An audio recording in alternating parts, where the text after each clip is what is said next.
Hello and good morning. We are live today in the Omuugn studios where we are talking today about a really interesting topic and one that I know is going to be a huge hit with most of us. This is from the Insights and Wisdom of Omuugn, and today we're talking about communication. Now, if you think you've mastered the art of communication, hold on to your horses because today we might learn a couple of new insights that might change the way we communicate with our parents, with our spouses, with our siblings, maybe with our children or our employees. So please help me welcome Omuugn. How are you today? Well, good morning. I'm actually wonderful. It's snowing here in central eastern Oregon, and our high today is expected to be 35 degrees, Oh, and so we're kind of cold in this area of the country. But beautiful day, soft snow falling from the skies, nourishing the ground. The air is crisp, and it's just a beautiful day. well, I'm so glad that you were able to spend some of it with us. So thank you so much. I'm really excited about this topic because this topic is one that I think is something everybody comes back to at various stages of their lives. I don't think it's anything that we ever master. I think all of us can improve on communication. And I just want to jump in. And you added this to the book as one of the 158 characteristics that can make us a better leader, a better parent, and a better person. Tell us in your own words what communication is. Well, last week we talked about common sense, and communication is a lot like common sense. It's not as common as people would imagine. Uh, Communication is a way to convey ideas and build relationships and navigate various situations with different groups of people.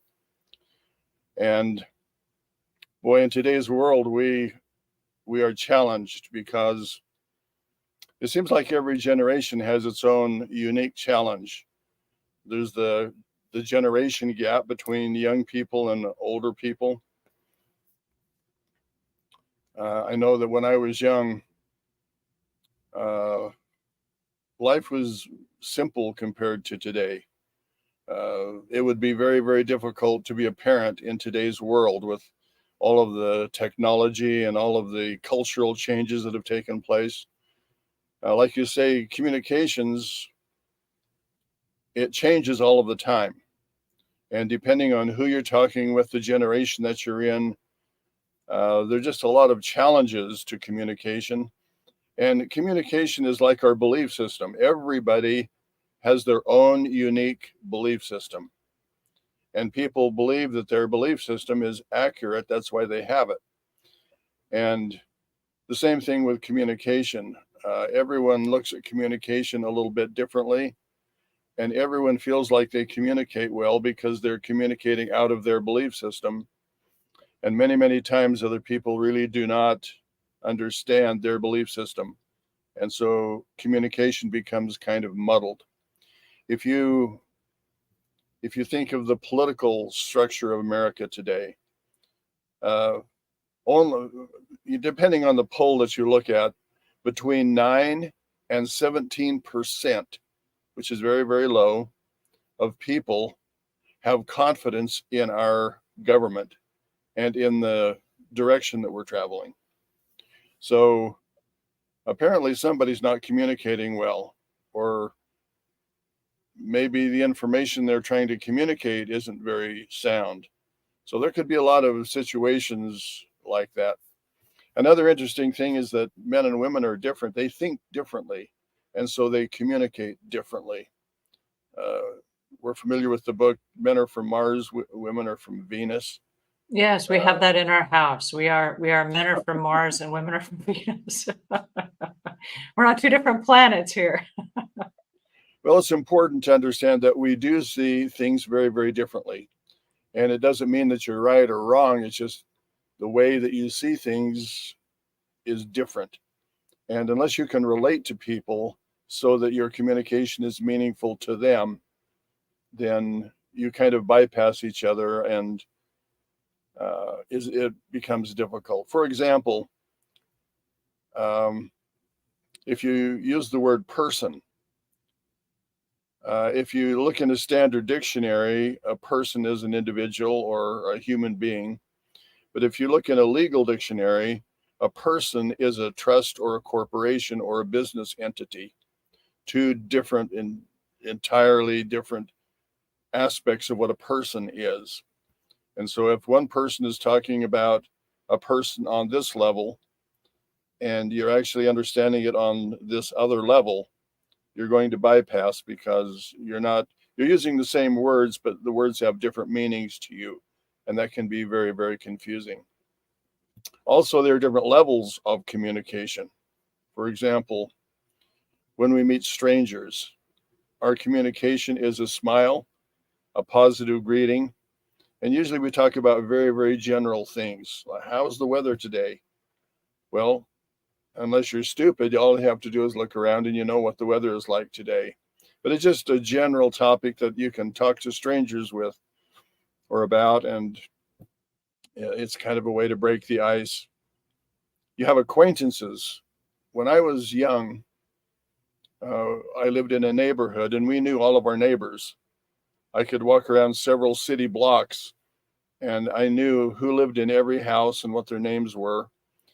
And when I was back in New York, you would walk onto a street and there would be an apartment building 50 stories high and people didn't know their next door neighbor.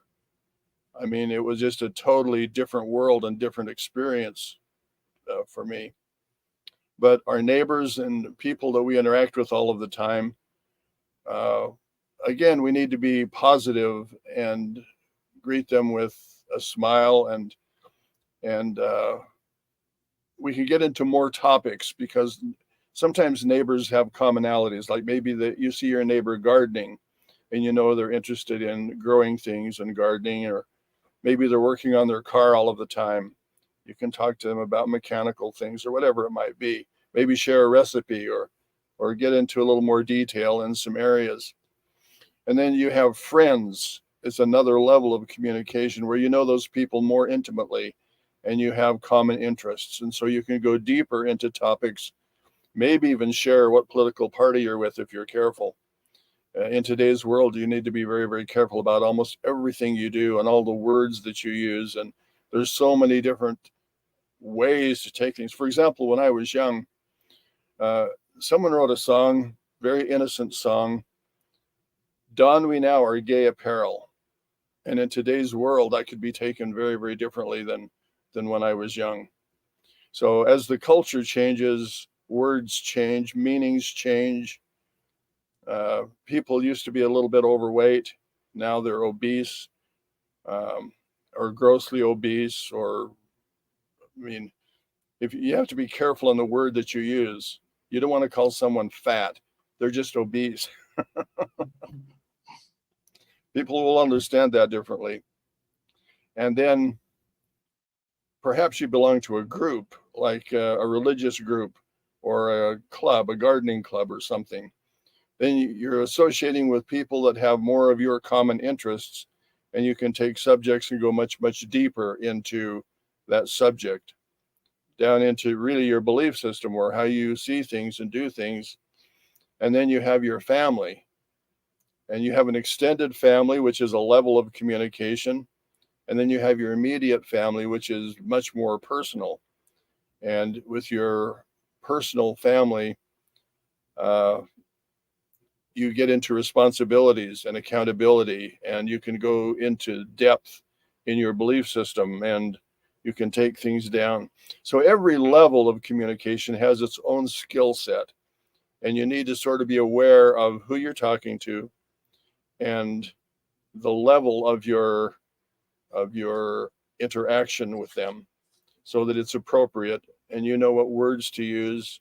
If you're talking with women, for example, you realize that they communicate differently than men do.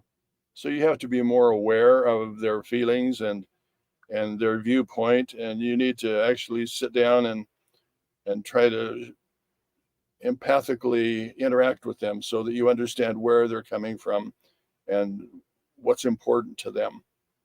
I know in our house, we have a scale 1 to 10.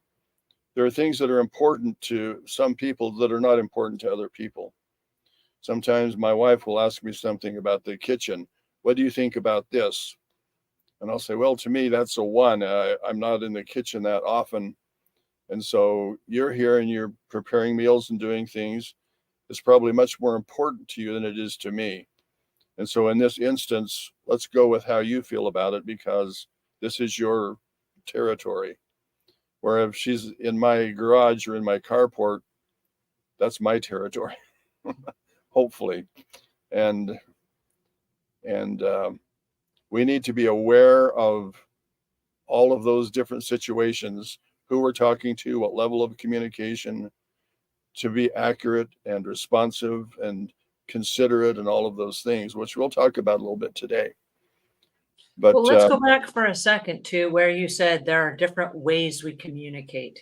And if we go back to the strangers, I know that this is true for me because I just joined a fitness center.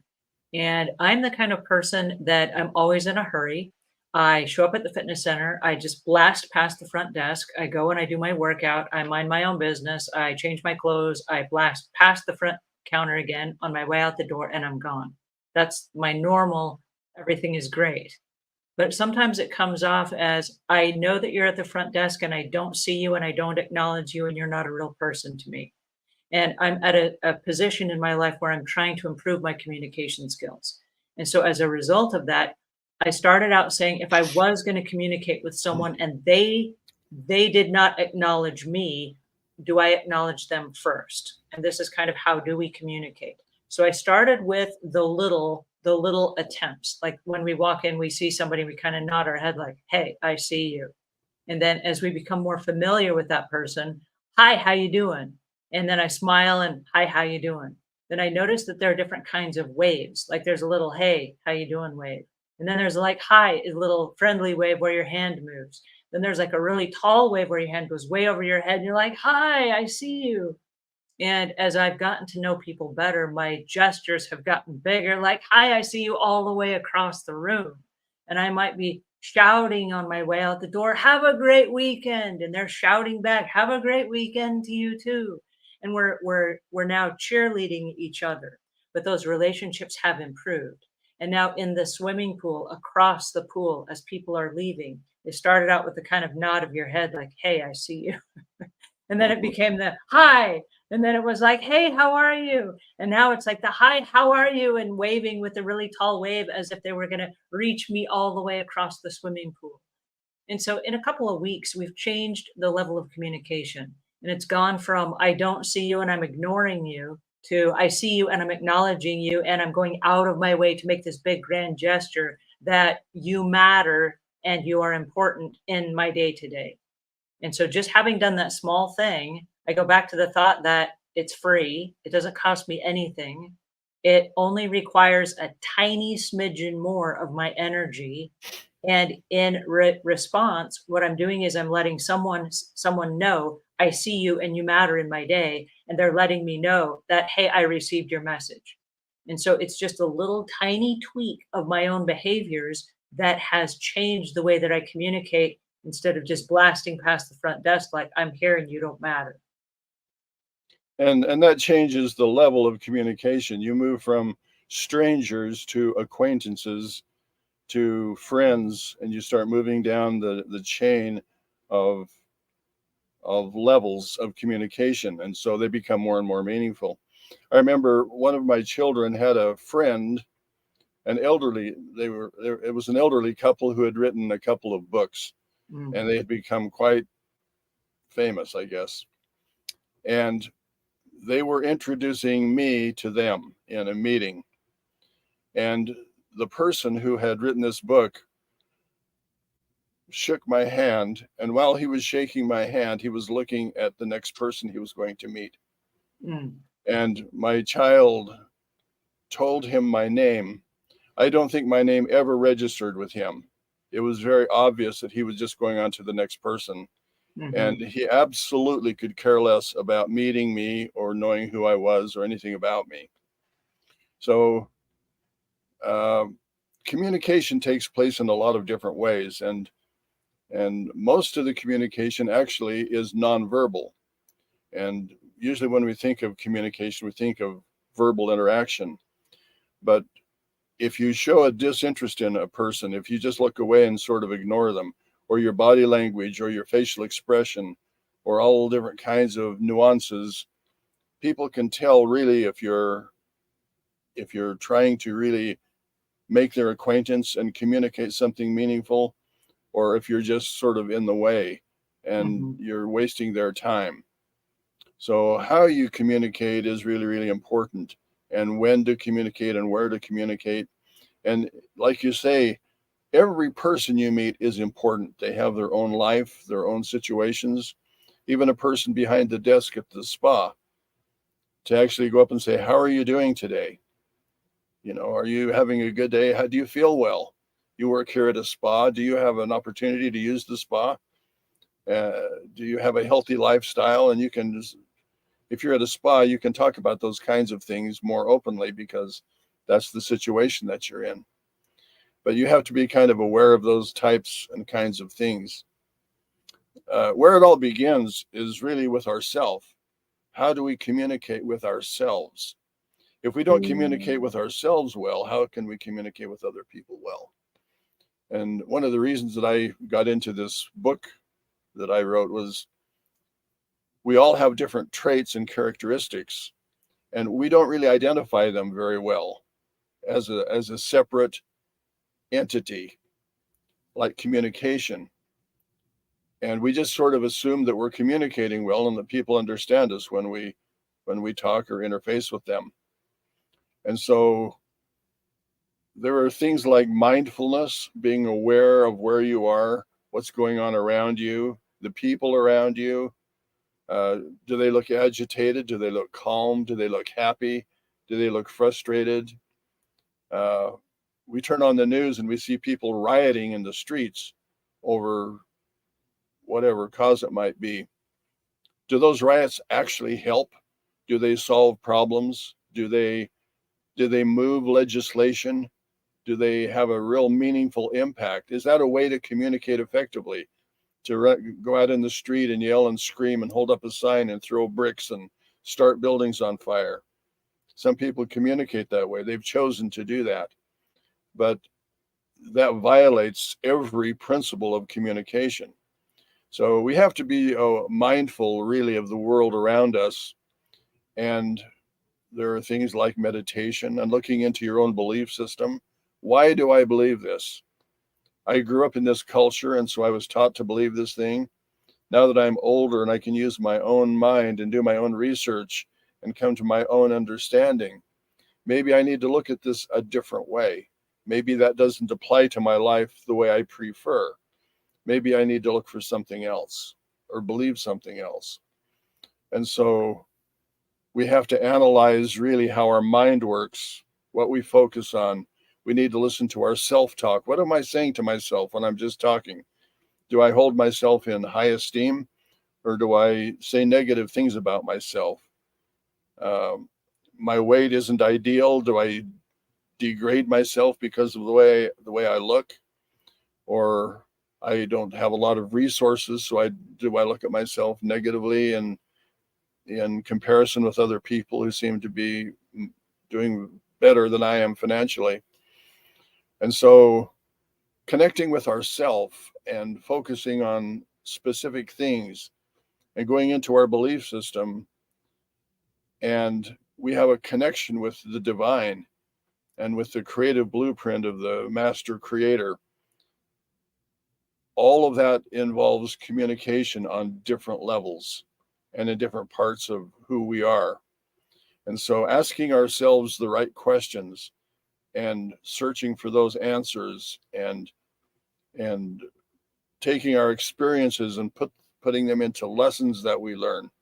Those are really valuable things. And if we learn to do that with ourselves, then that will expand into this world around us of other people and all of these different levels of communication, because we begin to understand how things work and how things are more effective than other things.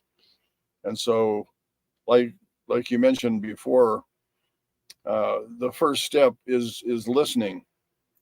Like this fellow that shook my hand and looked away. He wasn't really listening to me. He wasn't interacting with me. He was thinking of something else. And so if you're going to communicate with someone, you should actually actively listen to them. Don't think about what you're going to say next, or don't try to put everything into perspective yet. You're just gathering information by what they're saying. So listen to what people are saying. Look at their emotional attachment to what they're saying. If And I go select. back for just a second, not to interrupt you, but if I go back for just a second, not to let this slip by, but the guy that looked at you and shook your hand and then quickly scanned the room for other people and ignored you as if you were there. I think a lot of us get tripped up in that same kind of participation in our own homes. We see people that are in our homes all the time. And so instead of really making eye contact with them and seeing them, it's oftentimes like I'll be working on the computer and my husband will come in, and without turning around and making eye contact, he asks me a question and I respond as if, "Oh, get out of my hair. You're interrupting me. You're bothering me." And that's kind of the message that I'm sending, even if it's not intentional. And so I know that the romance sometimes after you've been married as long as we have, and certainly not as long as you, but we've been married now 21 years. And so sometimes it's easy when he goes to work in the morning to give him a quick kiss goodbye and, okay, get out of here. It's time for you to go to work. And I decided to stop what I was doing and really pay attention, just like, does communication really matter? And it started really alarming him. He would come into my office and I would stop what I was doing and I would turn around and I would make eye contact, like, "What are you saying?" And then he's like, "What? What? Why are you looking at me that way?" And when he would leave for work, instead of just giving him a quick, and I'm not kidding, it was like a 1 second kiss goodbye, I started really hugging him and giving him like 3 or 4 or 5 or 10 kisses. And my goal is to kiss him until he starts laughing. And then he starts laughing. He's like, "Why are we still kissing?" And like, because we can. It's free. It's absolutely free. It costs us nothing. But I want him to know that he matters. He matters to me. I see you. And I really started focusing on this just probably like maybe 6 or 7 weeks ago. I really started saying, if there are people in my life and they've gone out of their way to come into my space, I want to make sure they know that I see them. I really am, I'm acknowledging that they're here. And it's really weird because he'll come in and like we'll hug and just keep hugging and hugging. And then he starts laughing. "Why are we still hugging? This is a really long hug." I'm like, "I know. And nobody gets hurt from it, right?" And so it's just a way of paying attention to those people that are in our lives that so easily we do ignore. It's easy to ignore the people that are closest to us. And I wish that wasn't the case. But I'm glad we're having this conversation right now. Well, feedback is an important part of communication. And when he says, "You're kissing me 5 or 6 times, why are you doing that?" He's giving you feedback for your form of communication. And so that leads into a different level of communication because you're talking about something very specifically now. Mhm. And you can go into, "Well, I really do love and appreciate you, and I admire what you do and how you add the dimensionality of the masculine entity in our household. And I appreciate being around you, and I miss you when you're not here, and it can lead you into some really positive things." So we need to be open to feedback, and we need to be open to truly listening, and like you say, taking the time to focus on people, realizing they are important. Every person is important. We can learn something from every person that we interact with. And so, yeah, that's really important. Another principle too is clarity. I mentioned the word person, but we all need to learn to express our ideas clearly and concisely. And well, it's different for men and women. Men like things very concise. "You want me to go to the store and buy some bread? I understand that, and I will do that."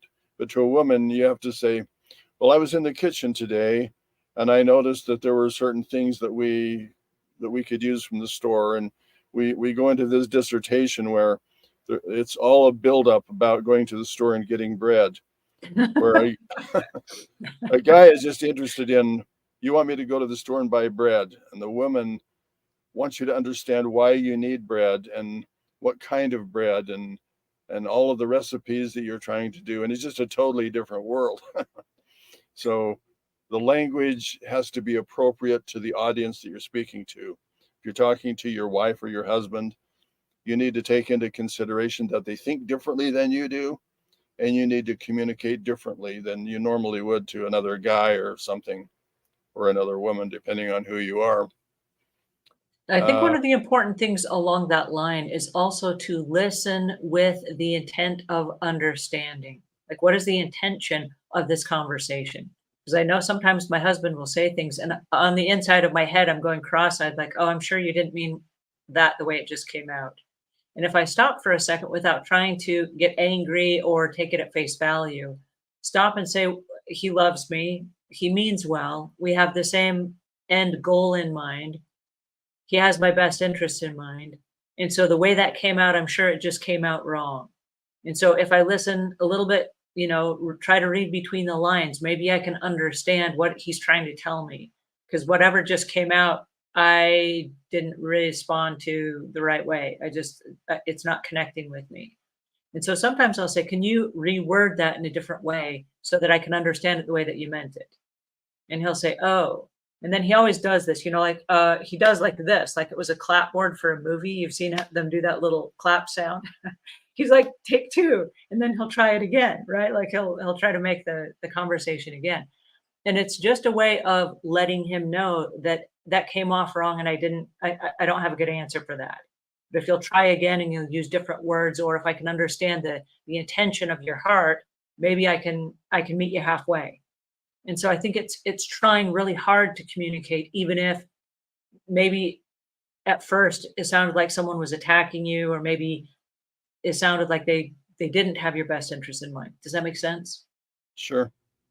It's an important concept uh, to read between the lines. You see, in communication, there's what, and what is very objective.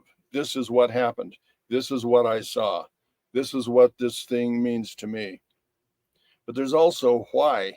Why does that mean something to you? Mm. Why would you want to do this? And if you did, how would you do it? And when should you do it? And with whom should you do it? So you can develop the what into a lot of understanding if you go behind the scenes. In fact, we as human beings, I hesitate to say persons because I don't know if you're coming at me legally or through the dictionary, but when we do things, we are caught up in maybe what, and we make assumptions. As human beings, our life is just a series of assumptions because we don't know everything about anything. I mean, even if you get into recipes, you do it this way. Some people can follow a recipe and it doesn't turn out the way you saw it on the YouTube video. You have a different result. And it might be that your elevation is different, or maybe the humidity is different in the area where you live, or all kinds of variables are possible. So it's not just the what, but it's you have to look behind the what. Why is this person telling me this? It must be important to them or they wouldn't be telling me this. It doesn't seem important to me, but it does to them. Why would they respond this way? Why would they ask me this question? And why would they ask me this question instead of someone else? And so you can take it in all different kinds of directions. But the meaning behind what people are saying. I knew one instance where a wife was got a divorce from her husband, and she said that she did not receive the financial support from him that she was supposed to. And so someone else checked up on that and found out that the husband was actually giving her $200 or $300 a month. Well, in her reasoning, she was saying, he's not giving me what the court told him to give me. Mm. and he's not giving me enough to live, to pay my bills, or to even buy groceries. So when I say he's not paying the support that he's supposed to me, there was an outside person who thought that she was just telling lies, because he was aware that she was actually receiving money from the ex-husband. So unless you knew the whole story, if you listened to everyone's upfront communication, you would say that she's either not receiving her payment or she's lying. Mm-hmm. And he's either paying it or he's not. And they would both have different stories, and they would both be true, but both be untrue at the same time. Mm-hmm. He was not paying sufficient, and she was trying to communicate that he wasn't paying sufficient by saying that he wasn't paying what he was supposed to pay. So there's an area in communication of honesty and integrity and accuracy, so that you're actually communicating on a level that everyone really understands where you're coming from. If she had said, the court said that you're supposed to pay this much money a month, you're paying just a fraction of that, and I don't have enough money to live, it would have been a much more clear communication. Where we live in a world that's really, if you affirm things and you believe things, those things will manifest in your life. And so people will have a tendency sometimes to say, for example, someone will say, "How are you?" Well, I may be having trouble with my arm, say. Well, my affirmation is that my arm is healed and that I'm going through a different process. And so I don't want to tell people that my arm is damaged and unhealed, because that breaks my affirmation and what I'm telling myself. I can't tell this person that I'm not healed and tell this person that I am healed. There has to be an alignment with your belief system and the words that you speak and how you feel. And so yeah, it's difficult to be in situations where you want to create something that you want to manifest, but you have to communicate that to other people in such a way that you're not lying. And I have this happen to me all of the time. Some of my children will call me and say, "How are you doing? How are you feeling?" And I'll say, I'm feeling well. How are you doing?" And they'll say, "No, how are you really feeling?" And I could say, "Well, do you want to start at the top or do you want to start at the bottom? And we'll work our way through this thing." Everyone has situations that they're dealing with. It might be weight, it might be pain, it might be immobility, it might be balance, it might be sight, maybe your hair's falling out, maybe you're frustrated. I mean, there are so many different situations. When someone says, "How are you?" a lot of times it's a greeting, but sometimes it's a real question. Mm-hmm. And so you have to make those discernments. Does this person really want to know how I feel? And do I really want to tell them how I feel and be honest? Or do I want to stand with my affirmations that I am healthy and I'm feeling well? And it becomes sort of a personalized thing on how you want to approach that. But we need to learn to be open and be honest and be transparent and communicate well with other people. And for some people, if I have an acquaintance on the street, and this happened to me one time, my neighbor was out uh, digging weeds off of the ditch bank in front of his house. And I walked up and asked him how he was.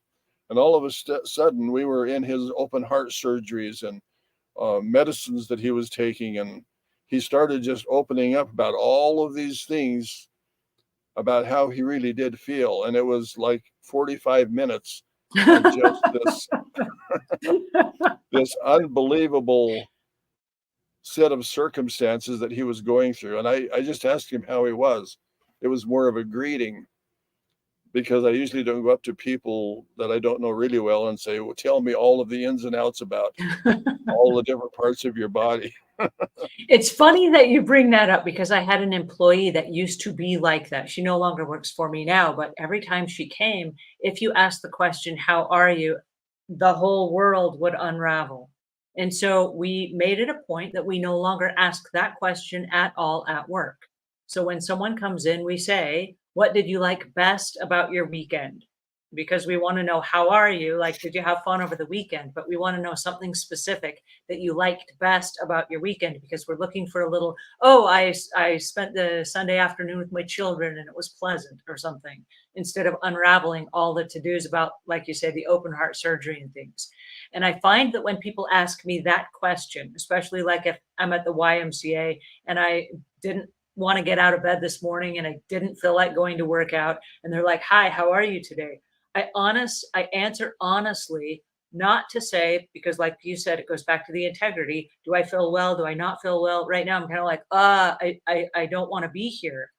How are you today? And the answer is, I'm celebrating the fact that we both got out of an uncomfortable, a comfortable bed this morning. We went out into the cold and we showed up here today to exercise and to feel well. I'm celebrating that in both of us. And they're like, yes, I'm celebrating that too. And what I'm doing is I'm setting the tone for the rest of the conversation. Because I find if I say, oh, this headache is not going to go away, they're going to go, I know, my headache too. And suddenly we're both just degrading from there the interchange that we have between us. And I think if I show up to the conversation, and maybe this is just an experiment that I'm going through right now, but if I show up to the conversation with the best version of myself, and someone asks me, how are you? Yes, I may have aches and pains and this and that. But if I say, this is what I'm celebrating in this moment, they're going to be like, oh, what am I celebrating in this moment? Do I have anything to celebrate? And they look for that in their own part of the conversation. And so what I'm trying to do right now is channel the conversations not into something phony or fake, but into something that's more constructive than just a gossip fest where we fall apart talking about other people or just negative thinking things, if that makes sense. It does. In fact, this fellow that had told me all of his personal things in 45 minutes, he was actually at his daughter is my neighbor. Ah, And so he was in front of her place working, and I don't know him really well. And I was talking to the daughter later, and she said, this past year my mother passed away, and my oh, dad lives alone. And she started to tell me a little bit about the background. And once I understood that, he was giving me that information because he was lonely and ah, he didn't have a lot of people to talk with and share ideas with. And so that's kind of the why behind the what. mhm, And the more you understand about people, the more what they do makes sense. This fellow needed someone. He needed a shoulder to lean on, a shoulder to cry on, someone who would listen to him and sort of empathize with what he was going through and experiencing. So communication can be very, very deep and very meaningful if we want it to be, or we can brush people aside and sort of ignore them and look the other way. Every homeless person sitting on the road with a sign is trying to communicate something. There's mhm. something behind the sign. There's something behind why they are homeless, why they are sitting there. And so a lot of times we turn the other way. I saw a YouTube video the other day where a person had a little sign and he said, could you share some resource with me? And as people walked by him, most of them would turn and look the other way and just walk by him. And finally, a fellow went up to him and said, what resources do you need? And he said, I really don't need any resources. I'm out here to see how people respond to people who have a need. And I Mm, see that most people don't respond at all. mm, And he reached in his pocket and handed the fellow an envelope that had $500 in it. He said, because you took the time to interact with me and that you care about other people, I want you to have this. It was just an experiment that he was doing. But it's interesting that we have a tendency to turn our back on people and sort of ignore them. A lot of people are special needs or handicapped in some way. If you see someone in a wheelchair, how often do you go up to that person and ask them how they're doing? We mhm. we, we have a tendency to turn away and say, that person has a whole bunch of problems that I don't want to be involved in, or that I can see that someone is Down syndrome, and this, I just ignore them and walk away. But to a person who has Down syndrome, if you go up to them and say, "Hey, how are you doing? I noticed you here in the aisle today and you look so happy," you make this whole aisle a brighter place to be. And it means the world to them. Just a little outpouring of your empathy and uh, picking them out specifically to interact with, so that it's a one-on-one situation, that you value that person and you give them some encouragement and some acceptance of who they are and what they are. It means just the world to a lot of people. I think right now, and I know that there's kind of a collective feeling right now that's happening in our society around us, and it kind of started or was triggered by the COVID era, where people were issued stay-at-home mandates. And during the time people stayed at home, they felt isolated, even though we had social media and we had internet and we had Zoom and other ways to connect with each other. People felt really isolated. And then they started working from home, and then they discovered that they could work from home, and the companies kind of liked them working from home. And so the world kind of changed, but there is this kind of overreaching loneliness where people are trying to reach out. And then, like you said, it's turning into riots and people screaming in the streets, which I think is a louder expression of, hey, notice me. My opinion matters. I want to be heard.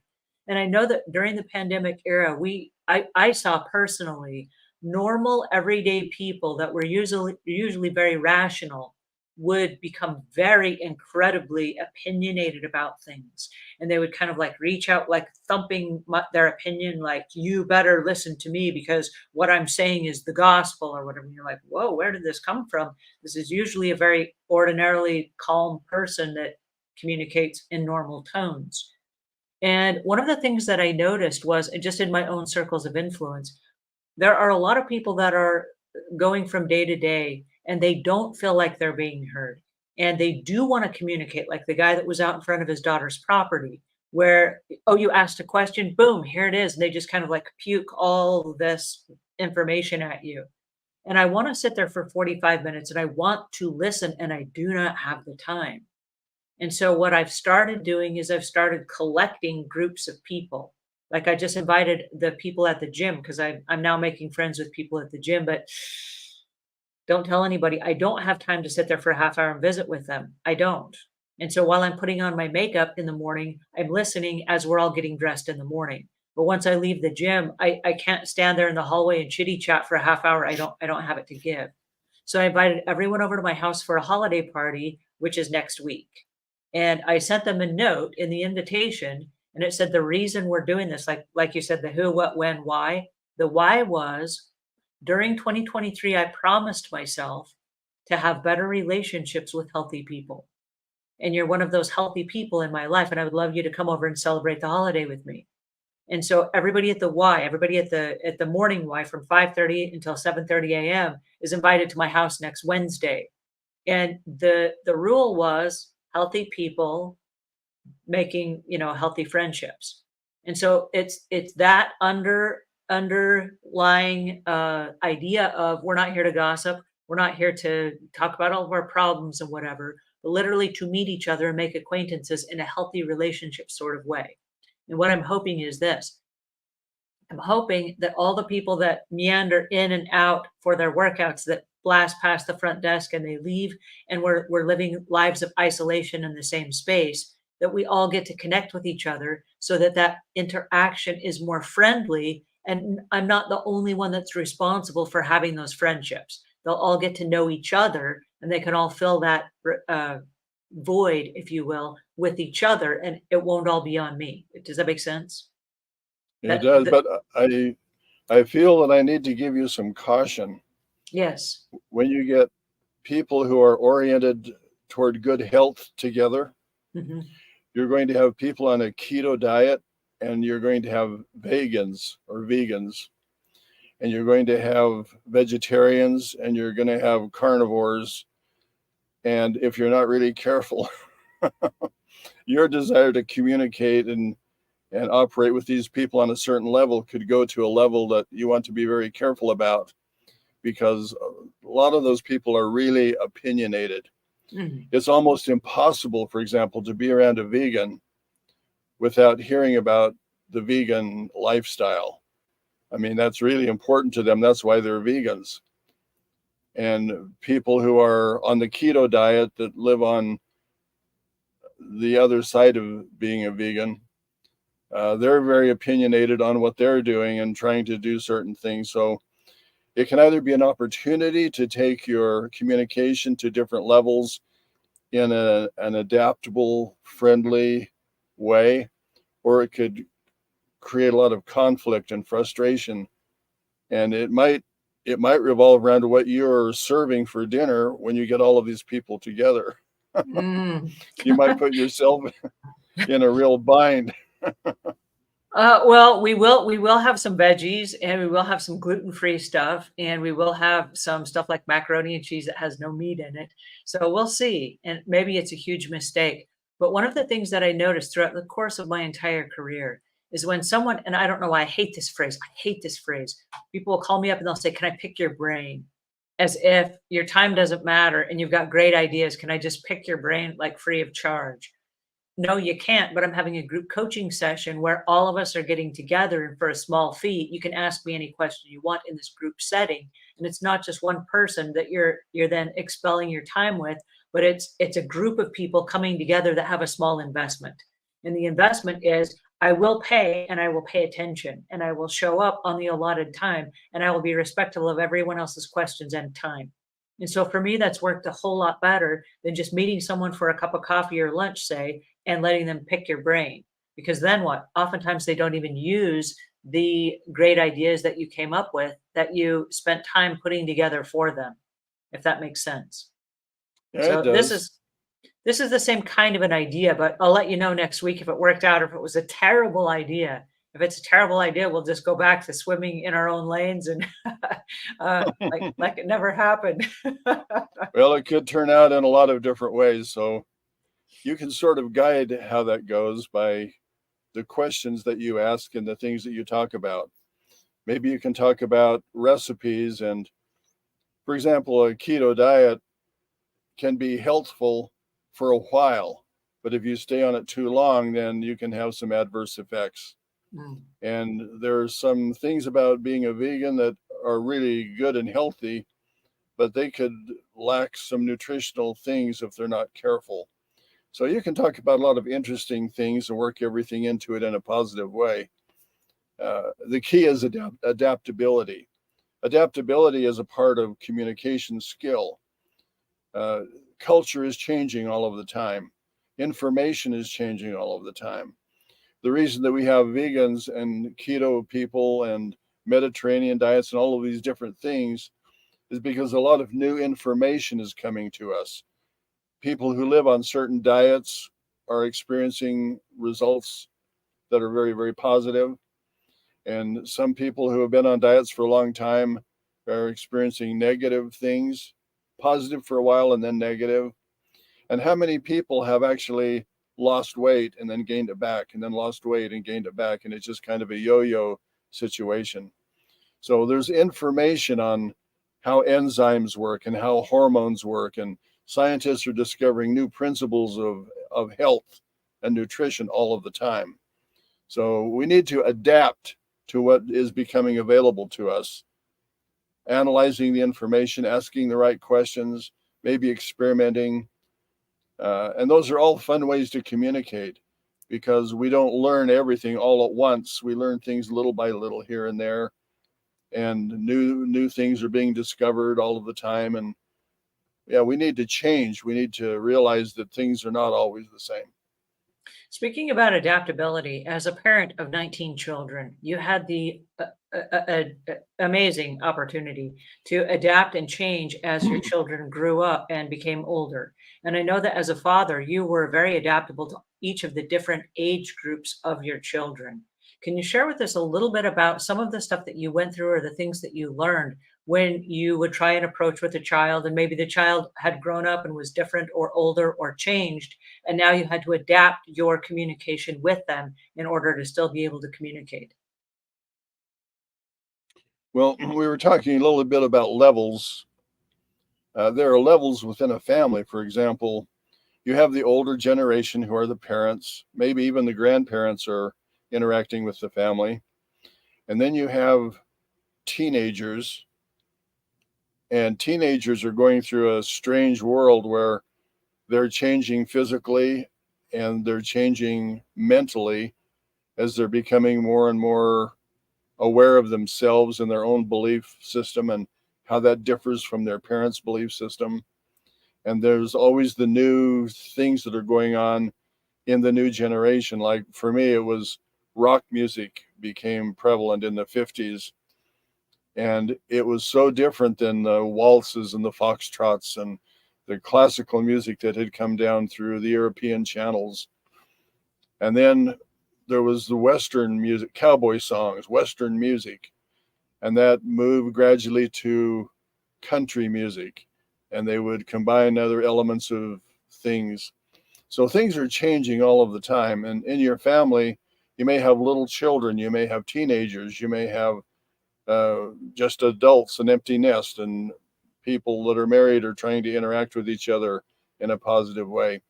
So every one of those divisions has a very particular set of ways that you communicate most effectively.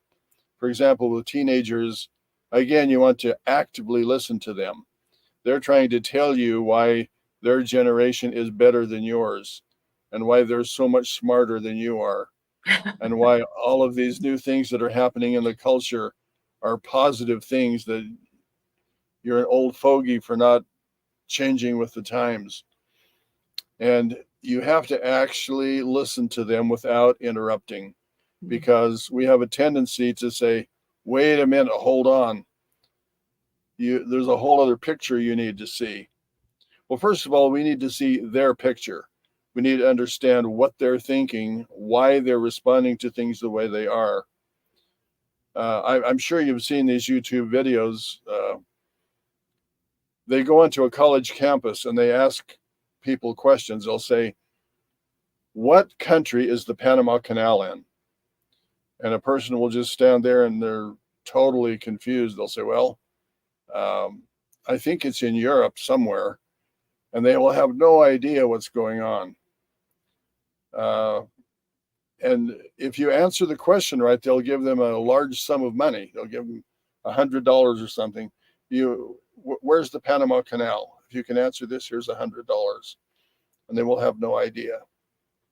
So there's a tendency in our educational system to teach people or not teach people really valuable things, not necessarily what to think, but how to think.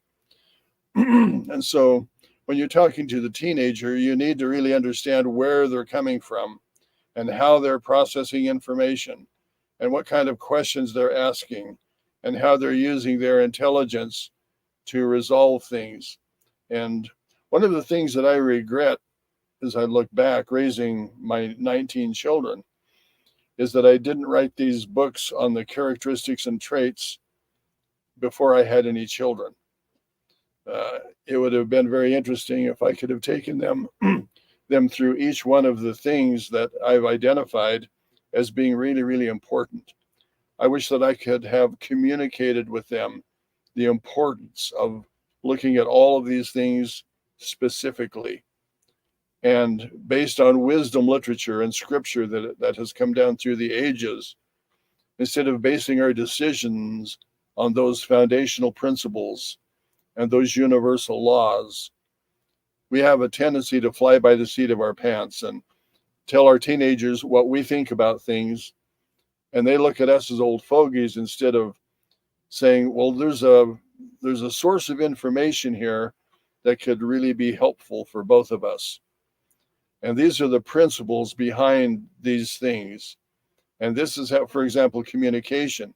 This is how we really communicate. If your children are arguing, your teenagers are arguing with each other, or if your little kids are fighting with each other, to stop and sit them down and say, now let's go through some principles. I want to teach you how to communicate. Hitting each other with these sticks is not really the best way to communicate. So being aware of the situation, the age group, if you're talking to a little child, it's good to get down on their level where you're eye to eye instead of looking down and just looking at the top of their head. Get down and look at them eye to eye and express your feelings and tell them what you're feeling. When you write on my wall with this crayon, it hurts my feelings because I'm trying to make this wall beautiful for you. And I like you to draw pictures for me. And so if you draw them on a piece of paper, we can hang them on the wall. And then when you draw me another picture, we'll swap the pictures out and you can teach them how to communicate and how to relate and show them what the processes are for coming to agreements with people without open conflict or negative conflict. And with teenagers, they want to be accepted, they want to be respected, they want to have their opinions matter. And so you need to treat them more like an adult than you would a little tiny child. I want to interrupt you for a second and highlight the fact that growing up inside your household as a child who had misbehaved, I experienced that firsthand. I remember one time I was about to be punished and I knew it was going to be a big punishment. And instead of getting smacked around or being grounded and sent to my room and whatever parents do to, I don't know, punish their kids, take away their toys or phones or whatever, you sat me down and you got down on the ottoman and you looked me right in the eye and you said, "You're a really smart little girl. And I'm sure you have a really good explanation for what happened today. Can you share with me what it is?" And oh my goodness, the fear just tore through me. I was like, oh no, I don't have a very good answer. I was just being a kid and misbehaving, and she's expecting me to come up with something. And I just remember sitting there, and you were very kind and very compassionate and very, it was one of the most interesting psychological disciplines that I've ever experienced throughout my entire life. To sit there and you gave me the floor. You said, "Tell me why you did what you did. What was your reasoning?" Because and you gave me credit. You said, "You're a very bright little girl. Like you've got some good reasoning here. Can you share with me what that was?" And then what was really interesting about that is I don't remember what I said. I probably didn't have very good answers. But you said, "What do you think is a fair punishment for this behavior?" And instead of you deciding, and instead of being your data, you made it be my data. And we've discovered in Psychology 101 that people do not argue with their own data. And like you said earlier, how people think that they're right because they're seeing something through their own filter. You gave me the opportunity to punish myself based on my own understanding and my own filter of what I had done. And I think I overpromised the sun, the stars, and the moon just so that I could get out of this really uncomfortable situation. But it was very kind and compassionate, and you did get down on my level. And I think that is huge for a parent to understand that, like you said at the top of our conversation today, everybody matters. Everybody has their own opinion, and in their world, they matter. And so when you gave me that latitude to say, "Hey, listen, tell me what's going on here," you gave me the respect of saying, don't just do what I do because I'm the dad. Tell me your idea about what's going on here." And that was really, really interesting. That stayed with me my whole life. Well, I'm pleased that you remembered that experience in a positive way. Well, it's Uh, oddly enough, it changed the way that I deal with my employees. Instead of just saying, "Nope, you got it wrong," to sit down and say, "There's some creativity here. I would love to see how you came up with this idea." This happened this last week. I hired a marketing team and they did a particular project for me and they could not have been more wrong. They completely missed the boat at every single level. There were 5 steps and they missed it at all 5 steps. And I thought, wow, how do I explain you got it all wrong and not lose their enthusiasm for this project? And I took it the same approach. I used that exact same approach with them. Like, "Hey, you guys are really creative. You're the top of your league. Tell me, what was your thought process for arriving at this particular conclusion?" And I've used that so many times in business. So it was a great lesson. Thank you for that. oh, you're welcome. We did some things right. We made a lot of mistakes too, and I won't emphasize those. But it's important as a child becomes a teenager that you give them more responsibility, that you let them help make the decisions instead of just giving them a bunch of rules to live by. Sit down with them and say, okay, we need to organize our home and our activities. Share with me what you think would be fair. What's a good time for you to be in at night? How should we handle bedtimes? And involve them in the creation process of the rules and the regulations that operate in your environment. And they will appreciate that, and they will have a say in it, and they will have more of a tendency to follow through and be faithful because they help create the scenario. Instead of just dictating everything to them, let them utilize their maturation in helping to make those decisions. And with little tiny children, you need to explain very carefully what the rules are and what your expectations are. Sometimes we expect kids to behave a certain way, but we really haven't taught them how to behave. And sometimes you have to teach people many, many times uh, until a little tiny child uh, learns the lesson. And I know that our time is up, and communication is so vast that we could go on all different kinds of things, different directions. But communication is really, really important. And I hope that we take the time to put a lot of thought and consideration into how we communicate with whom and look at all of the variables and communicate with ourselves first and make some really critical decisions on how we interact with others. Well, thank you so much for sharing this. And for those of you that have not had a chance to go over today's section, this is a big section in today's book. And this covers several pages with some really deep insights that just touch the surface on what we talked about a little bit about today. So if you haven't already, please get your copy of The Insights and Wisdom of Omuugn. This is volume 1. It is part 1 of part 2. There are actually 2 parts that are available now.